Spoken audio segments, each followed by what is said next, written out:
Okay. Hey, so I'm Coach Carly. Welcome to my channel. If you've been following along or have seen any of my previous workouts, you know the drill at this point, right? My formatting is 3 different moves, 20 to 30 seconds each. If you want a challenge, do the 30 seconds. If you consider yourself pretty fit, do the 30 seconds. Any of my athletes out there, if you've been training for 2 weeks, you should be doing the 30 seconds. No excuses, all right? Remember, 90 mentality. So you need to make sure that when no one's looking, when you're off the field, off the court, whatever it is, out of the pool, whatever sport you play, that you're putting the work in when no one's looking, because that's when progress is made. 90% of it is mentality. Believe that you can overcome hard things, push through the difficult parts of the workouts. Okay, so number 1, we're going to do heel touches. Number 2, we're going to do toe touches. And then number 3, we're going to do scissors. Okay? All of these are probably things you've seen before, but the one thing that I want to make sure you're really focusing on is your belly button. So all of these you're going to be on the ground, and your low back, so that's right here. I want you to think about pushing your low back into the ground as though there's an anchor or a heavy weight sitting on your belly button. And there's a string going through your belly button, through your back, and someone pulled it tight into the ground and anchored your low back into the ground. So your low back can't move at all. When you first get into these movements, if you just sit there for a second with your legs up and just push your low back actively into the ground, your belly should start shaking. All right? That's the number 1, I would say, most important part of any of these exercises. So that's what I want you focusing on this entire time. So again, 20 to 30 seconds, 3 times through each move.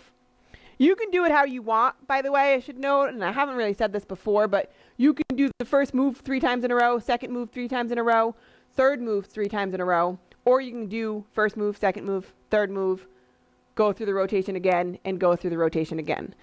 I'm a person that likes to go through the rotation, move 1, move 2, move 3, because I get bored, but it doesn't matter. It's all up to you. So move 1. So again, what I was talking about is that low back. If your back is off the ground like this, if you can put your hands underneath that low back, not your butt, your low back, then you're not going to engage your belly. So you want to make sure that you are very, very actively, intentionally, meaning you really mean to push your low back into the ground. If at any point during these workouts your low back is coming off the ground, take out some of the impact, which I will show you how to do. All right, so move 1. So you're going to get into dead bug position, which I've showed, or which many of you probably are familiar with. So your knees are right above your ankle. Your ankles are directly across from your knee. So you're in that 90-degree position. All right. Oh, I'm kidding. I apologize, guys. We're going to do heel taps. I got excited. I don't know why I was thinking about dead bug. Same thing, though. Keep that low back actively pushed into the ground, and you're gonna bring your heels close to your butt. All right, so you don't want them way out here. You want them fairly close to your butt. All right, and then you're going to raise your shoulders off the ground, and you're going to reach for your heels. And I'm actually touching my heels. Now again, if this is putting too much on your back, arch up, right? Take some of the impact out. So get out of your crunch a little bit and don't reach as far. That's okay. If all you can do right now is just barely lifting and just kind of that reaching motion, but you're not hitting your heel, that is okay. The goal is to eventually be that and touching the heel. Okay? Number 2, leg arms straight in the air. Raise our shoulders off the ground. This is the starting and stopping point. And you're going to reach for your toes. So notice my legs are frozen and my shoulders never touch the ground. If that is too much for you, tight, you can now come into that dead bug that I got excited about earlier. Knees above the hips Ankles across from the knees in that 90-degree angle. Shoulders off the ground, and you can just reach for the ground. Reach for the sky. Takes out a lot of that impact, okay? Otherwise, we're here. Shoulders stay off the ground the whole time, and we're reaching. All right, 2. Move number 3 are our scissors. So now you're going to actually take some of that pressure off your back intentionally by putting your hands underneath your butt.